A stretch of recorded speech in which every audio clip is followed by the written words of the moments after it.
Hola, hola, de nuevo por aquí. Feliz noche de viernes. Soy Clementina Rodríguez, soy coach de salud integral y yo me dedico a promover el bienestar desde diferentes plataformas como son la radio y las plataformas digitales. Hola Ida, gracias por estar aquí de nuevo. Y pues el día de hoy voy a tener una conversación con el doctor Julio Álvarez acerca de enfermedades raras poco frecuentes. El doctor Álvarez es especialista específicamente en angioderma hereditario y de eso nos va a estar hablando. Hola Machain, gracias por estar aquí. Y vamos a esperar nada más a que se conecte el doctor, espero que no tarde, porque estuvimos batallando en la prueba. Y pues nos va a estar hablando acerca de estas enfermedades que son poco frecuentes, que son genéticas. Y pues le estaré preguntando cómo se diagnostican, cómo se prevén, qué se tiene que hacer para evitar padecerlas. Porque pues son poco conocidas, no hay mucha información acerca de ellas, es difícil conseguir esa información, entonces vamos a aprovechar la oportunidad que tenemos el día de hoy de platicar con él como especialista. Ya está por aquí el doctor.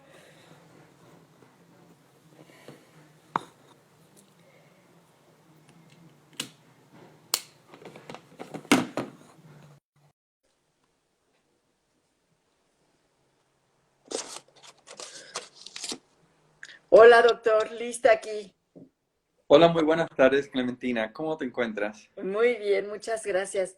Les estaba platicando, tenemos aquí por ahorita dos personas, tres personas conectadas, que vamos a estar hablando acerca de las enfermedades raras y poco frecuentes. Es el doctor Julio Álvarez, especialista en este tipo de enfermedades. Hola Carlos, buenas noches. Gracias por estar aquí. Usted es médico de profesión y se ha especializado en estas enfermedades raras.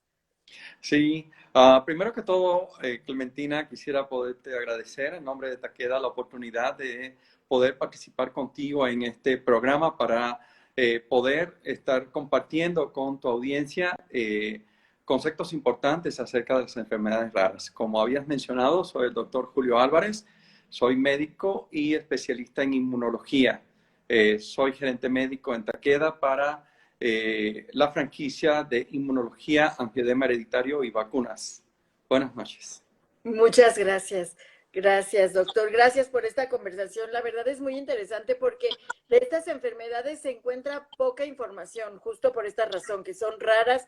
Entonces no hay tantas personas dedicadas a promover la prevención, los cuidados y la información que se requiere, porque el día que sucede que algún ser querido padece alguna de estas enfermedades es cuando empezamos a buscar información. ¿Qué podríamos decir que es una enfermedad rara o poco frecuente?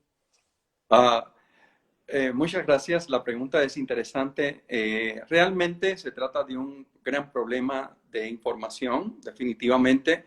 Y la información parte incluso a partir de los mismos programas de estudios que no profundizan en este tipo de enfermedades que por ser de baja frecuencia, pues existe una falta importante de conocimiento acerca de ellas. Las enfermedades raras son reconocidas como un grupo de enfermedades, algunas de ellas de origen genético y otras pues que se adquieren durante la vida y que tienen como consecuencia padecimientos crónicos y definitivamente en muchos casos pueden impactar el curso de la vida. De ahí que es la importancia de poder conocer este grupo de enfermedades que, como bien mencionas, tienen una muy baja frecuencia. Para las definiciones acerca de números varían según las entidades regulatorias e incluso para grupos de países, pero de ellas las más reconocidas son las de la eh, Agencia de Estudios o la Agencia de Medicamentos de Europa, que define que entre 5 a 10, de 5 a 10 personas por cada 10.000 habitantes en forma general, cuando padecen esta enfermedad, pues ya es considerada una enfermedad rara. Para la FDA, pues el concepto es un poco más estricto. Tiene que cualquier enfermedad cuya incidencia sea de menos de 200.000 personas a nivel país es considerada enfermedad rara. De ahí es que las organizaciones de este tipo de regulaciones, pues ponen mucho énfasis debido a que como son raras y existen pocos pacientes para hacer estudios clínicos, pues fomentan que exista acuerdos internacionales para hacer estudios acerca de estas enfermedades y facilitar que la investigación médica pueda seguir creciendo y además ocurran medicamentos que puedan estar ayudando a este grupo selecto de pacientes que, como bien mencionas, solamente cuando los tenemos de cerca, entonces es que abrimos los ojos y decimos, madre mía, ayúdame, ¿no? Y realmente, pues no estamos bien enterados de cuánto es el esfuerzo que hay que hacer para investigar estas enfermedades, desarrollar medicamentos que sean específicos y que estos medicamentos, sobre todo estos medicamentos, lleguen a los pacientes, que es justamente la mayor preocupación que tenemos en Takeda, cómo potenciar la vida de los pacientes y que poner todo nuestro esfuerzo para que esta vida y la calidad de vida de este grupo de pacientes tan reducidos que puedan mejorar. Es importante que te mencione que las enfermedades raras incluyen entre 6.000 a 7.000 enfermedades que afectan, si bien a pocos pacientes, pero cuando sumas el número de pacientes que pueden estar enfermos con este grupo de enfermedades que incluyen aproximadamente un 80% de enfermedades de origen genético, es decir, que hay anomalías en nuestro mapa genético, pero existe un 20% de enfermedades que no tienen origen genético. Dentro de ellas están incluidas, por ejemplo, las formas de cáncer infantil, es decir, cáncer en el niño, que son consideradas, porque justamente en el niño no esperas que haya desarrollo de cáncer. Entonces, justamente las formas de cáncer en niños casi todas son reconocidas como enfermedades raras. Y fíjate ya aquí cómo empezamos a cambiar el entorno, porque sí oímos hablar cada día de cáncer en el niño. Hay formas de cáncer que son que tienen una incidencia un poco mayor, pero hay otras que tienen menos, son más raras, es decir, que se diagnostican menos frecuentemente. Pero esta no es una anomalía genética, es un trastorno adquirido durante el desarrollo de ese niño. Entonces, lo importante es entender que existen o que deben estar afectadas 500 millones de personas alrededor del mundo con enfermedades de este grupo de enfermedades que obviamente implica un gran grupo de enfermedades y órganos afectados. Ah, qué interesante, es una cantidad muy alta. A ver, Jorge Castro dice, gracias por este live, con mucho gusto, esa es la intención de estos lives, acercar esta información a las personas, porque de verdad nunca sabemos cuándo vamos a necesitar tener esta información. Estamos platicando con el doctor Julio Álvarez acerca de las enfermedades raras poco frecuentes. Gracias, May, desde Ciudad Victoria, que estás enlazada, Greta, Jimena, Oliver, Dani, Lucho, gracias a todos los que están aquí conectados, Rafa. Si tienen preguntas, escríbanos preguntas, aprovechen que tenemos un experto porque no es fácil conseguir expertos en este tema. Entonces, si tienen preguntas de enfermedades raras, nos pueden escribir y con mucho gusto las hacemos. Saludos hasta Rosario, Argentina, Lucho. Gracias por estar conectado. Dice, doctor Álvarez, ¿cómo definen a un candidato para estudio? Mi sobrino de 26 años tiene una enfermedad rara que no pudieron diagnosticar en su infancia. Bien, existen un grupo de enfermedades que están bien descritas y cuyo diagnóstico es posible porque ya el defecto genético está bien reconocido, por cuanto existen estudios genéticos, es decir, que pueden permitir el mapa de nuestros genes, ya está conocido, ahí hay muchas de estas enfermedades que están bien descritas y métodos diagnósticos ya de amplio acceso que permiten hacerle, cuando se diagnostican este tipo de enfermedades, que por mencionarte algunos nombres, por ejemplo, de las más frecuentes están las enfermedades de depósitos lisosomales, dentro de ellas la enfermedad de Fabry, la enfermedad de Gaucher, la enfermedad de Hunter. Todas estas enfermedades tienen como en patrón común que muchos, digamos, tipos de grasas que sintetizan nuestro cuerpo, que para ser eliminadas necesitan ser digeridas o cortadas en pequeños fragmentos, pues por enzimas, que son esas tijeritas que tenemos en los lisosomas, pues cuando son justamente desechadas en pequeños pedacitos se pueden excretar. pero cuando estas grandes moléculas no pueden ser fragmentadas, entonces se depositan en el interior de esos dentro de estos tipos de organelos que tenemos en nuestras células y provocan anomalías en diferentes órganos. Según la enfermedad, pues los depósitos pueden aparecer en el hígado, en el riñón, en el corazón mismo, y entonces se van presentando manifestaciones clínicas que no aparecen justamente en el momento del nacimiento, sino que con el desarrollo del niño, como mencionábamos ahorita, poniendo, por ejemplo, el cáncer. En este caso estamos hablando de anomalías genéticas que se transmiten dentro de una familia. Muchas de estas, dependiendo del tipo de enfermedad, pues la transmisión ocurre de madre a hijo. Para otras, por ejemplo, que nos ocupa es el angioedema hereditario, donde cualquiera de los dos padres pues pueden tener la alteración en el gen que codifica para la proteína afectada en el niño y entonces, o en el hijo, entonces cualquiera de los dos padres pues transmite esta información ya distorsionada y existe un 50% de probabilidad que cada nuevo embarazo pues tenga el producto fetal, tenga esa afectación y desarrollar la enfermedad con el transcurso de la vida, como mencionaba. Doctor, ¿y hay algo que caracterice a las enfermedades raras? ¿Hay características que sean generales? No, definitivamente, ¿No? porque justamente dependiendo de la alteración y dependiendo por eso mencionaba nombres ahorita de enfermedades que generalmente se refieren esos nombres al médico que descubrió o describió esta anomalía. Pues justamente en función del tipo de anomalía, por ejemplo, para las enfermedades lisosomales existen 4 grupos y dentro de estos 4 grupos, dependiendo del tipo de enzimas que están afectadas, pues entonces tienen diferentes enfermedades agrupadas en este tipo de caracterización. Entonces no existe un patrón para poder decir, pero generalmente, por ejemplo, como ocurre en la enfermedad de Hunter, pues el niño con el transcurso, niño nace normal, con apariencia normal y en la medida que empieza a crecer, pues aparecen anomalías faciales donde su rostro se convierte en más, digamos, un rostro más tosco, con más apariencia de niño de mayor, ¿no?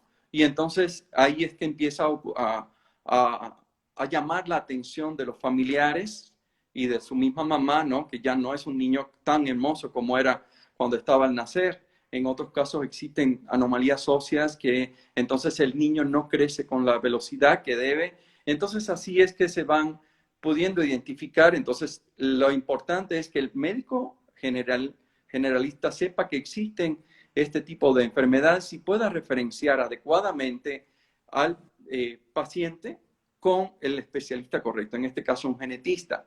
Ok. En el caso de angioedema hereditario, que es la enfermedad también que está dentro de nuestro panorama, pues que refiera el médico de primer contacto cuando ve llegar a un paciente que tiene inflamación en diferentes partes del cuerpo, por ejemplo, en las extremidades o en la cara, en zonas cercanas a los labios principalmente, pues enseguida pueda estar pensando que eso no es alergia, sino que es un angioedema de otro origen y que puede no responder a la medicación. Si ese edema evoluciona rápidamente, puede afectar a la laringe y la vida del paciente estar afectada por una crisis de asfixia. Fíjese cuán grave puede ser el no estar diagnosticado, porque si usted Claro. llega con una crisis de asfixia a una unidad de emergencia de un hospital donde no están preparados para identificar la enfermedad, pues le puede estar siguiendo un protocolo no adecuado para el tratamiento y su vida estar comprometida, como ya Claro. ha pasado. O este grupo de pacientes, por ejemplo, también tienen crisis de dolor abdominal que es muy fuerte, que semeja a la crisis de abdomen agudo y con mucha frecuencia estos pacientes pues son intervenidos quirúrgicamente presumiendo un diagnóstico de apendicitis o una colecistitis pues ahora sí, una litiasis vesicular que está impactada y entonces llevan a una cirugía innecesaria y, por supuesto, pérdidas de días de vida de Claro, este paciente, etcétera. porque Entonces, se está atendiendo otra cosa en lugar de realmente lo que está haciendo daño al paciente. así es, pero justamente este tipo de diagnósticos incorrectos, y esto es algo importante que queremos llamar la atención y que constantemente está presente en nuestras labores de educación médica continua con los médicos a los cuales está nuestro radio de acción, y es que justamente estos diagnósticos incorrectos, pues lo que hacen es alargar el tiempo en que se le hace el diagnóstico al paciente. Y este tiempo, este alargamiento de tiempo en el cual se le hace el diagnóstico correcto, implica desmejoramiento de la calidad de vida, es decir, un empeoramiento de la calidad de vida que impacta definitivamente en su desarrollo intelectual, en su oportunidad de mejores trabajos, la oportunidad real de tener una vida normal, porque si se aplica el medicamento correcto, pues simplemente es una crisis que puede ser tratada y ese individuo puede tener una vida normal como las personas no afectadas. Entonces es importante realmente la labor educativa que los médicos que son de primer contacto, los médicos generalistas, pediatras, eh, pues puedan, urgenciólogos para el caso de angioedema hereditario, pues que estén totalmente conscientes de poder hacer el diagnóstico de esta enfermedad que no por rara o no por poco frecuente no va a aparecer. Sí, claro. Entonces, si están conscientes de que esto ahí está, pues el paciente puede tener un mejor desenlace. Y esa es la preocupación que tenemos pues con las actividades de educación continua, con el apoyo que tenemos de estar brindando información científica y además la preocupación de la empresa por desarrollar nuevos e innovadores tratamientos para estos grupos de pacientes.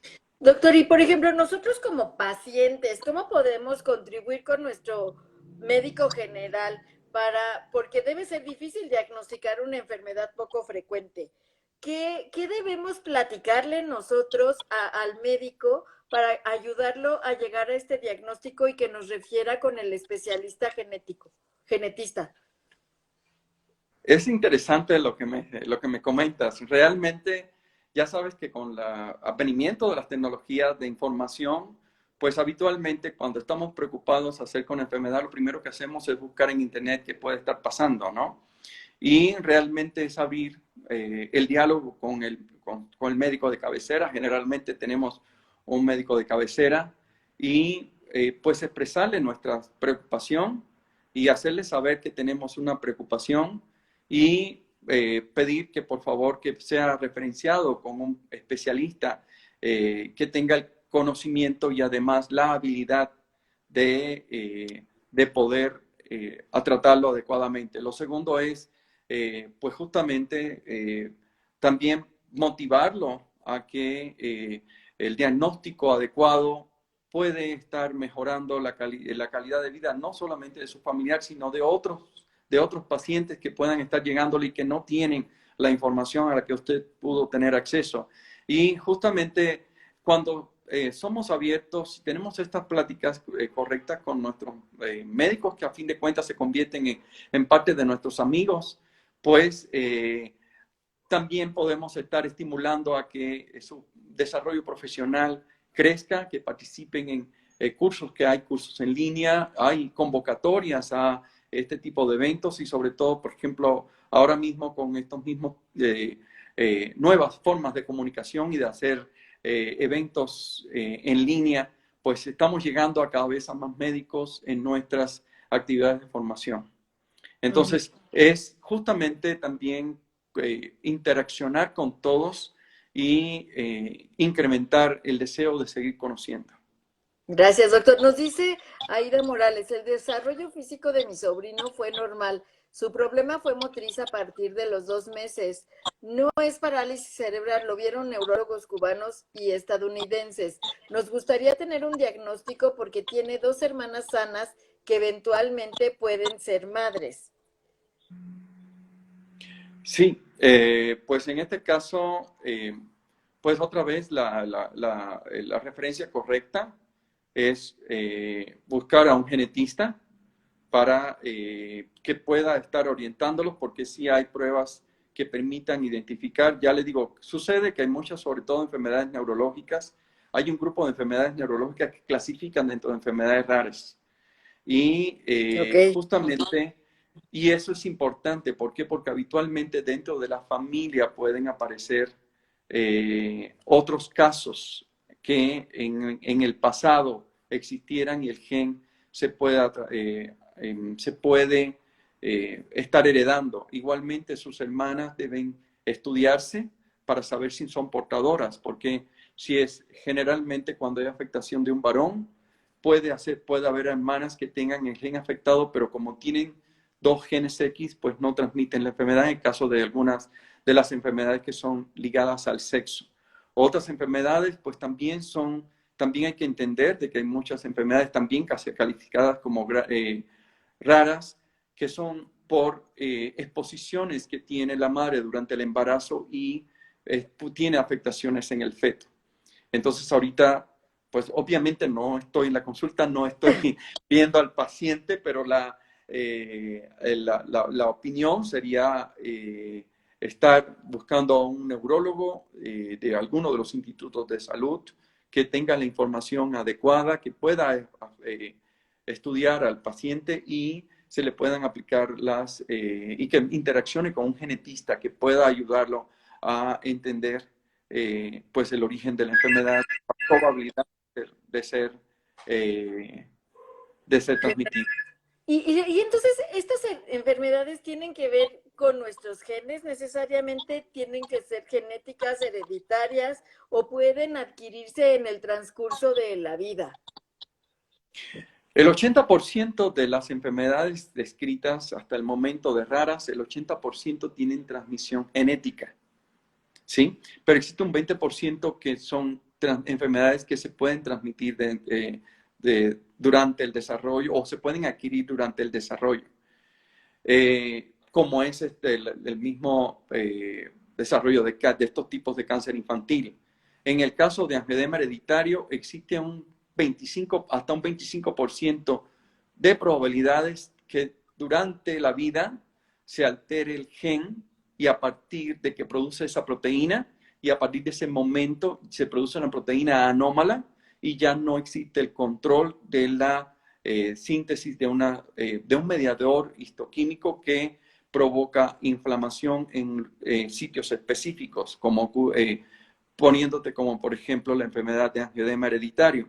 Lo que sí es cierto es que después de que un individuo desarrolla la enfermedad, por siempre y para los por siempre, en su familia va a aparecer, porque ya su descendencia adquiere ese gen que ya Ah, mutó. Es ok. decir, es importante entender de que durante la vida mi gen puede mutar y esa mutación se puede expresar en una enfermedad. Y luego esa mutación yo la puedo transmitir a mis hijos. Entonces, de ahí la importancia también de realizar el diagnóstico adecuado aún en la adultez, porque la probabilidad para aquellas enfermedades que pueden aparecer en la adultez, la probabilidad de transmitirla es alta. También el médico tiene que estar claro porque, por ejemplo, en el caso de angioedema, existen formas de angioedema que son adquiridos, Ok. que ocurren por tomar medicación. Por ejemplo, una buena parte de pacientes que son hipertensos y que toman medicamentos que son inhibidores de la enzima convertidora de la angiotensina, que son los famosos priles que sirven para tratar la hipertensión. Hay pacientes que como reacción a tomar este medicamento hacen episodios de angioedema, pero en este caso no es adquirido. En este caso no es genético, es un episodio adquirido. Se deja de tomar el medicamento y ya no hace más episodios de angioedema. De ahí es la importancia de que el médico esté entrenado, conozca del diagnóstico diferencial de las enfermedades para poder entender y llevar un diagnóstico correcto. Y obviamente que el paciente acceda al mejor tratamiento disponible para el diagnóstico correcto. Ah, muchas gracias, doctor. Stephanie nos dice excelente tema. Patricia González dice felicidades, doctor Julio, por su excelente participación. Pati Chica dice, doctor Julio Álvarez, felicidades, excelente información. Doctor, ¿hay manera de prevenir estas enfermedades? ¿Hay algo que se pueda hacer como hábitos saludables que permitan que estas enfermedades no sucedan? Lamentablemente, pues no son, excepto las pruebas genéticas para determinar en el momento, para algunos tipos de estas enfermedades, que en el momento del nacimiento se hace estas pruebas y es lo que se denomina el tamiz neonatal, pero ya la vez que tienes la alteración, pues no hay mucho que hacer. La única cosa que hay que hacer es que para este grupo de pacientes es, mientras antes se diagnostique el defecto, más rápido se realiza la terapia sustitutiva de la proteína ausente y entonces el paciente no desarrolla los defectos en diferentes órganos que desarrollan este grupo de pacientes. Claro, y Lamentablemente, ya puede perdón. tener una mejor calidad de vida, ya no va a tener tantos problemas si el diagnóstico es a tiempo. Esa es la importancia de siempre acudir con un especialista y informar al médico y estar en comunicación con el médico, sobre todo cuando vemos estas situaciones, circunstancias raras, diferentes que están sucediendo en los niños. Así es. Definitivamente hábitos de vida saludable pues contribuyen a una vida más saludable, pero desafortunadamente este tipo de enfermedades pues habitualmente, por ejemplo, los niños pequeños tienen todo el cuidado de sus padres, la mejor alimentación, leche materna hasta más de 6 meses. Es impredecible la probabilidad de adquirir un tipo de estas formas de enfermedades raras que son pues no, de no origen genético. Ya, ya hablamos de las que tienen origen genético. Es importante que se hable con la familia, que podamos conocer todo nuestro árbol genealógico, conozcamos de los abuelos de nuestros abuelos, qué pasó con ellos, cómo fue su vida, tuvieron muertes de personas que fueron desde niño, habían anomalías congénitas, sí, no, qué fue lo que pasó. Un punto importante es desarrollar también la educación de nuestra población, porque muchas de estas enfermedades también son más frecuentes en grupos de población que tienen endogamia. Eso se refiere a cuando existen parientes que se casan con parientes. Ok. Entonces, no es que casarse con el pariente altere el gen. El problema es que la probabilidad de que, sobre todo para enfermedades que son portadores los dos padres, y eso se llaman genes recesivos, cuando se casan dos personas emparentadas que tienen el gen recesivo, cada uno de ellos, es decir, que son portadores, entonces la probabilidad de que el nuevo individuo desarrolle la enfermedad es mayor porque ya pues tiene toda la carga genética para que desarrolle la enfermedad. Entonces es también cómo fomentar la educación de poblaciones en las cuales existen este tipo de comportamientos, de casar familiares o familias entre familias. Entonces, este tipo de hábitos culturales pues también deben ser también atacados, educados para que como población general pues también podamos estar entendidos, ¿no? Que estén informados de los riesgos que hay, de nadie juzga nada, simplemente que sepan, que tengan la información adecuada para que tomen las decisiones que ellos quieran. Así es. Sí, definitivamente pasa con muchos tipos de toma de decisión de familias que ya tienen, que son portadores de estos genes, pues se les da el consejo genético.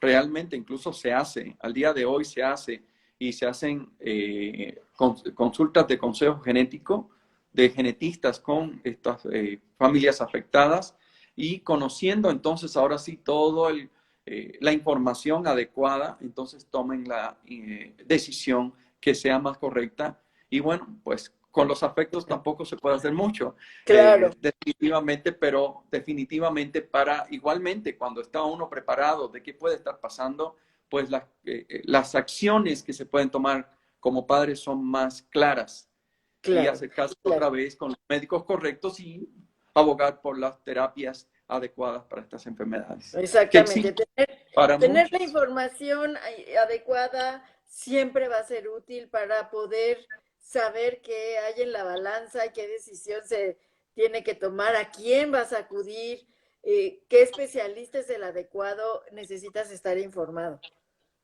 Así es, Doctor, y así nos dice Aida Morales que si podrían consultarlo en algún momento para orientación, porque también le realizaron estudios genéticos exhaustivos en un laboratorio de Portland, Estados Unidos, sin éxito. um, nosotros lo que podemos es acercarlos con los médicos adecuados. No tenemos una consulta en nuestra institución, pero sí tenemos un grupo importante de médicos líderes de opinión con los cuales podemos recomendarles que puedan acudir. Muchas gracias. Gracias, doctor. Gracias por compartir esta información con nosotros. Gracias, Charlie, que saludas. Jimena, saludos. Oliver, saludos. Gracias por estar aquí conectados a todos. Esperamos que esta información les sea útil y le agradezco mucho, doctor. Muy interesante lo que nos ha platicado y nos ha compartido el día de hoy. Muchas gracias también en nombre de Takeda, una empresa que está muy preocupada por el beneficio del paciente, que desarrolla terapias innovadoras para este grupo tan especial de pacientes y que constituyen nuestra motivación de día con día. Muchas Muchísimas gracias. gracias. Gracias, Tengan muy doctor buenas Leicia noches. Aida. Muchas gracias. Gracias, doctor Álvarez. Pati Chica, gracias. Muy valioso. Gracias a ustedes. Que tengan una... Dani Scully dice felicidades, doctor. Muchas gracias. Que tengan una muy feliz noche de viernes. Gracias. Muchas gracias. Hasta luego. Gracias, doctor. Buenas noches. Buenas noches. Hasta luego. Hasta luego.